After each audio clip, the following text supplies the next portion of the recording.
Мен ушундай кабыл алам, мисалы мен эч нерсесине каршы эмесмин. Эч качан чочубаш керек, коркпошу керек. Буну биз баардыгыбыз тең түшүнүү менен кабыл алышыбыз керек. Жалал-Абадта ата-энелер 12 жылдык билим берүү системасы тууралуу маалымат укту. Жыйында презентация коюлуп, 12 жылдык окутуунун артыкчылыктары жана өзгөчөлүктөрү кенен айтылды. Иш-чараны шаардык билим берүү башкармалыгы демилгелеп, каладагы мектептердин окуучуларынын ата-энелери чакырылган. Коопчулукта ар түрдүү кызуу сөздөр жүрүп атат.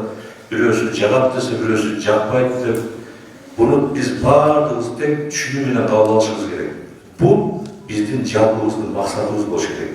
Биз максатка качан гана жалпы кооп, ошого уюп, ошого ишенип, ошого ынанып турган болсок, биз ошол максатка жете билебиз.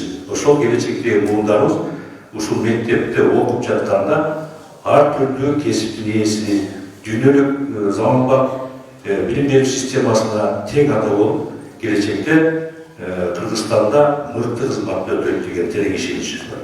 Ата-энелер арасында толук маалымат болбогондуктан 12 жылдык окуу боюнча түрдүү пикирлер орун алып келген. Бирок бүгүнкү иш-чарадан кийин алардын ою өзгөрүп, билим берүү системасындагы жаңылануу билим сапатын жакшыртаарына үмүт артышат. 12 жылдык дегенде ата-энелердин көбүнүн чочулоосу болуп атат. Бул жерде эч кандай өзгөрүү деле жок.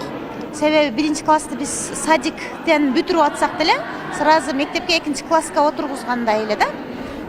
Мурдагы 0 класс жок, 1-класс, 2-класс дегенде эле 12 жыл бүтөт дегенди түшүндүм мен. Бул жерде билим алуу, бул өмүр бою билим алсаң деле жарашат да. Ошон үчүн 12 жыл дегенде эч ким чочулабаса болот. Билимди өмүр бою алабыз. Мен ушундай кабыл алам, мисалы мен эч нерсесине каршы эмесмин. Эң туура маселе 12 жылда биз кандай балдарыбыздын көздөр өсүп, жетилүү, сабакка жетишүү деме элек мезгилдери канаттары талпыр учуп кетип атпайбы мектептен. 12 жылда биришип, жетилип, анан жакшылап тарбиялап узатуу негизин айтылды бул чеме. Учурда 12 жылдык билим берүү боюнча мугалимдерге дагы түшүндүрүү иштери жүргүзүлүп, алардын квалификациясын жогорулатуу аракеттери көрүлүүдө. Жалал-Абадта мындай ишти облустук билим берүү усулдук борбору аткарууда. Бардык предметтер боюнча мугалимдердин квалификациясын жогорулатуу курстарын өткөрүп атабыз. Ошону менен бирге завуч, соцпедагог, организатор, директорлордун да курсу болот. Ошол курста биз мугалимдерге түшүндүрүү иштерин жүргүзүп, өз андыча ар бир ошо курстан өткөн мугалим, жетекчи мектебинде мугалимдер үчүн, окуучулар үчүн жана ата-энелер үчүн дагы ошол материалдарды колдонуп семинар өткөрө деп биз багыт берип материалдарды кошо берип атабыз. Ата-энелер эч качан чочубашы керек, коркпошу керек. Балдарыбыз мектепте 12 жыл окуп калса, баягы жаш өтүп кетет деген түшүнүктөр болбошу керек да. Андай нерсе бул жерде жок. Мындан сырткары азыр өзүңүздөргө маалым болгондой, билим берүү программасына бул эл аралык деңгээлдеги программага ылайыкташкан өзгөрүүлөр кирип жатат.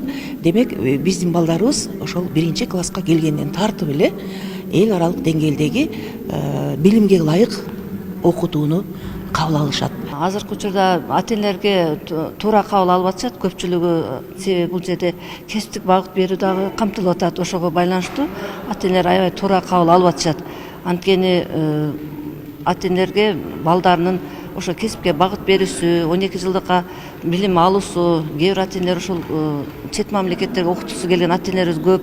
Ошол учурда ошол 12 жылдык башка мамлекеттерде ошондой программа бар үчүн ошондой замандан талабына ылайык барып окутканга толук мүмкүнчүлүк алат экенбиз деген туура түшүнүктө эле кетип атышат. Жыйындын жүрүшүндө окуучулардын жүрүм-турумун жакшыртуудагы ата-энелердин ролу, балдарды билим алууга максат коюуга ашыктандыруу жана ата-эне менен мамилени жакшыртуу темалары козголду. Аны менен катар окуучулар арасындагы рекетчилик жана зордук-зомбулук фактыларын азайтуудагы иш-аракеттер талкууланды. Акылай Кырабаева, Замирбек Тойчубаев, Регион.